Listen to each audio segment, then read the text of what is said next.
Shore excursions are an important part of your cruise vacation, but people always ask me, what is the best way to book them? For some, booking through the cruise line is the most convenient way. For others, there are advantages to going outside of the cruise line to book your cruise adventure. Which is the right way for you? Stay tuned. I'm Bill Panoff, and you are watching Cruise Control. So you're a first-time cruiser, and you don't know what to expect. The best part about a cruise is that they are designed to be hassle-free. Ship stops in port for limited time, so a shore excursion booked through your cruise line is always going to get you back where you need to be on time. Those wandering a new port without guidance risk missing out on the best sights and not getting back to the ship in time. First-time cruisers are better off letting the cruise line do all the planning and preparation and take the worry out of it. When the port is off the beaten path, it's also a good idea to let the professionals plan the excursions.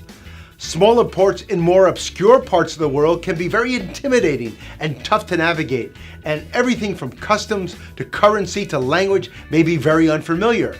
So having a tour guide arranged by your cruise line helps the uncertainty out of the situation, so passengers can have confidence they're going to experience a new culture the right way. Now, sometimes the place or activity you want to visit is very far away, but remember, the ship won't wait for you.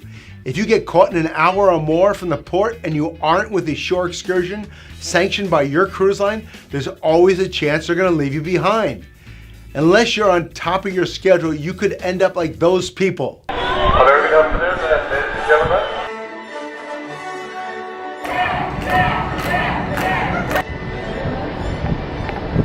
On the other hand, when a port you're visiting is nearby, it's easy to get off the ship and explore on your own.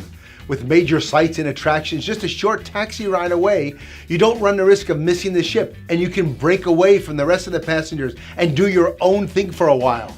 Setting your own agenda is the best way to discover something new. Mind you, if you just want to hit the beach, and there's no need to book through the cruise line.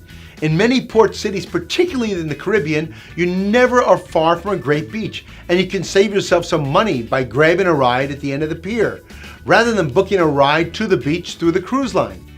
Asking a taxi driver where the best beach and less crowded beach is can also be a very smart move. And of course, you always want to shop, shop, shop.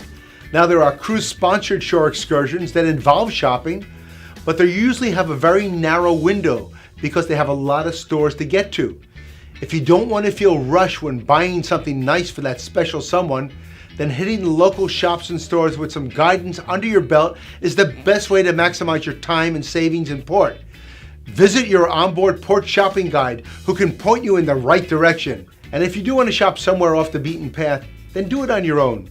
That's your best bet. Leave your comments below and don't forget to subscribe.